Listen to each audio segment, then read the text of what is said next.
மக்களே, நான் ரொம்ப நாளுக்கு அப்புறம் வீடியோ போடுறேன். எதனால் அப்படின்னா, எனக்கு உடம்பு சரியில்லை. அதனால தான் நான் இத்தனை நாள் வீடியோ போடாமல் இருந்தேன். இன்றைக்கி நம்ம எதை பற்றி பார்க்க போகிறோன்னா, இன்றைக்கி வந்து நான் ஷாப்பிங் போகும்போது இந்த கண்டிஷ்னர் தாங்க வாங்கினேன். ட்ரெஸ்ஸுமே இந்த கண்டிஷ்னர் தான் வாங்கினேன். இது வந்து keratin smooth conditioner, frizz control. இங்கே மெயினாகவே ஃப்ரிஸ் கண்ட்ரோல் தான் சொல்லி கொடுத்துருக்காங்க.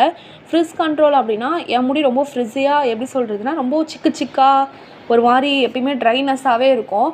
நான் வந்து குளிச்சுட்டு இந்த கண்டிஷ்னர் யூஸ் பண்ணதுக்கப்புறமா என் முடி வந்து கொஞ்சம் ஸ்மூத்தாக நல்லா சாஃப்டாக மாறி இருக்குது. அதனால் எனக்கு சிக்கு விழாது இல்லை. அதனால் எனக்கு ஹேர் லாஸும் கொஞ்சம் கண்ட்ரோல் ஆகுது. நல்லா ஸ்மூத்தாகவே இருக்குது. அப்புறம் ஸ்மெல்லு பார்த்திங்கன்னா வேறு லெவலில் இருக்குது. இதோட எம்ஆர்பி எவ்வளோனா 120 ருபீஸுங்க எம்ஆர்பி. இங்கே வந்து இதோட டீட்டெயில்ஸ்லாம் கொடுத்துருக்காங்க. கெரட்டின் ஸ்மூத் கண்டிஷ்னர் எவ்வளோ என்னென்னலாம் இருக்குது இதில் அப்படிலாம் சொல்லி கொடுத்துருக்காங்க. உங்களுக்கும் இது வேணும்னா நீங்கள் வாங்கி யூஸ் பண்ணி பாருங்கள். ரிசல்ட் வேறு லெவலில் இருக்குங்க. மறக்காமல் ட்ரை பண்ணுங்கள். டாட்டா பாய் பாய்.